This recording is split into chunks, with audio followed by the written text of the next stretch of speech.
À ce sujet avec nous sur ce plateau, Badr Zahar Al-Azraq, vous êtes expert en économie et droit des affaires. Bonsoir. Bonsoir. Le Maroc, sous l'impulsion de Sa Majesté le roi Mohammed VI, a fait montre d'une résilience face aux défis sanitaires et économiques avant d'amorcer une rapide et sereine reprise avec un taux de croissance de 7,9%. Quels sont justement les points forts de notre économie marocaine ? Effectivement, l'économie marocaine a montré une certaine résilience considérable durant cette période de crise. Donc, en effet, il devrait faire face à une triple crise, à la fois les retombées néfastes de la crise due à la pandémie et aussi les retombées néfastes de la crise due au changement climatique et aussi à la crise russo-ukrainienne. Donc, et toujours on pose la question, pourquoi l'économie marocaine s'est montrée résiliente de cette façon ? Il n'y a pas de secret à cacher. Donc, c'était un travail qui s'étale sur presque 2 décennies. Sa Majesté le Roi a instauré au début du 3e millénaire les piliers d'une transition économique, d'une économie fortement dépendante du secteur agricole et du tourisme, et sachant que ces 2 secteurs sont des secteurs instables, vers une économie plus solide, plus stable, articulée sur l'industrie et sur les énergies renouvelables. Aussi, c'était une transition qui a été accompagnée aussi par des réformes, des grands chantiers touchant l'aspect et la dimension judiciaire et législative aussi. Tout en essayant de rajeunir les textes juridiques, notamment ceux en relation avec le monde des affaires au Maroc. Et aussi,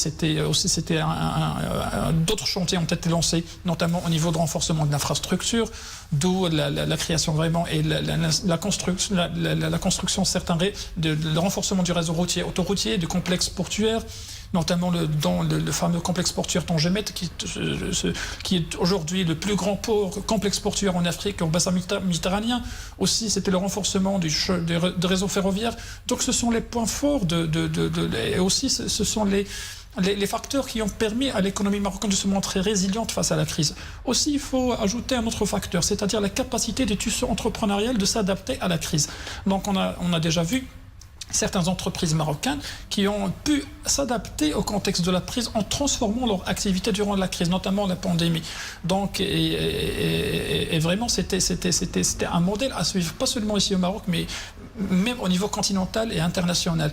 Donc, et ce tissu entrepreneurial a bénéficié aussi, d'abord c'est la capacité d'adaptation qui était un déterminant, mais aussi les programmes de subvention et aussi les financements proposés par les banques marocaines ont aidé beaucoup le tissu entrepreneurial à faire face à cette crise. Monsieur Al-Azraq, malgré cette croissance, et comme vous venez de le dire, l'économie marocaine se heurte à de nombreuses difficultés. On cite la compagnie agricole modeste, les pressions inflationnistes, l'envolée des prix des matières premières au marché international. L'État a réagi par des mesures urgentes pour protéger le pouvoir d'achat des citoyens.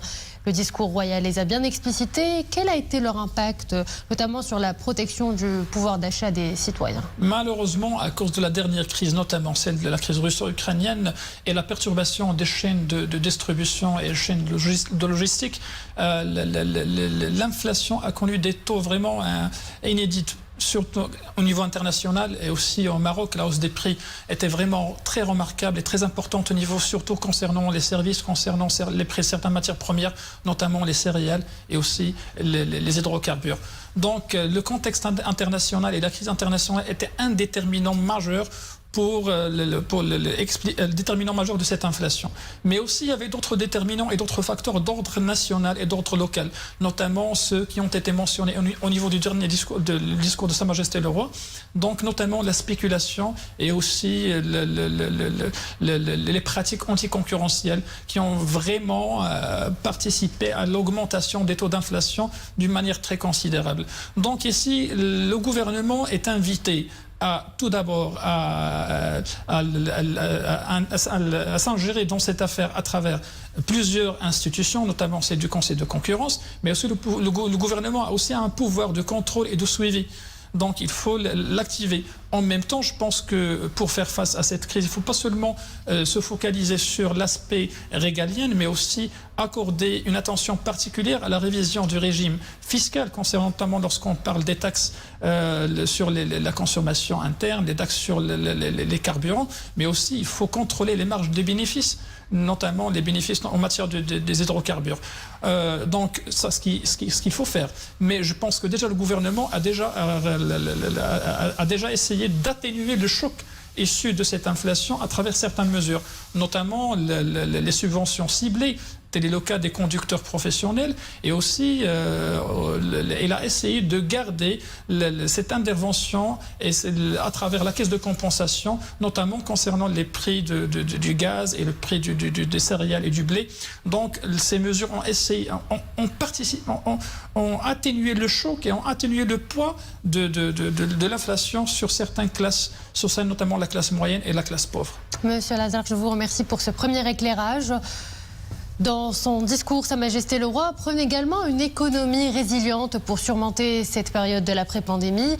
Le souverain appelle les Marocains à maintenir l'esprit de cohésion et de solidarité pour relever les défis qui s'imposent. Nissaïna Ouzdar et Aïmed Amsmir.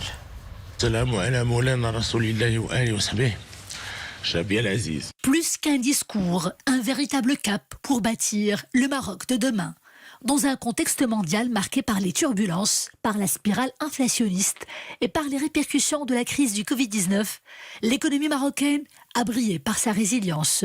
Le souverain a appelé les Marocains à capitaliser sur les acquis, à renforcer les potentialités et à combattre les comportements individualistes. صاحب الجلالة أشار على أنه يجب أن يكون الاقتصاد اليوم اقتصاد وطني واقتصاد. L'appel royal est clair. Il pose les jalons d'une politique économique citoyenne qui place les intérêts du citoyen au cœur de ses préoccupations. Une économie basée sur la transparence avec des mécanismes nécessaires pour lutter contre toute forme de spéculation et de rente de nature à créer un quelconque déséquilibre. Les institutions étatiques ont un rôle central à jouer dans ce sens. Le Maroc a tiré le meilleur parti des perspectives ouvertes en temps de crise et de mutation internationale. Le constat est partout salué.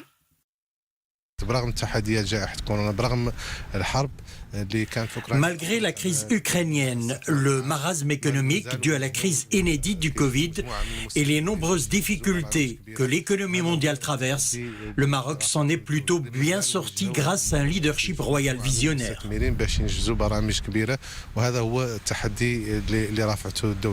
Les réformes sociales et politiques jusqu'ici engagées ouvrent bien la voie à une économie nationale plus prospère, une économie surtout résiliente dans un contexte mondial où les difficultés persistent. Monsieur Lazare, comme nous venons de le voir, le Maroc traverse des mutations structurelles. Le souverain, dans le discours du trône, souligne l'importance d'en saisir les opportunités pour attirer davantage de capitaux étrangers.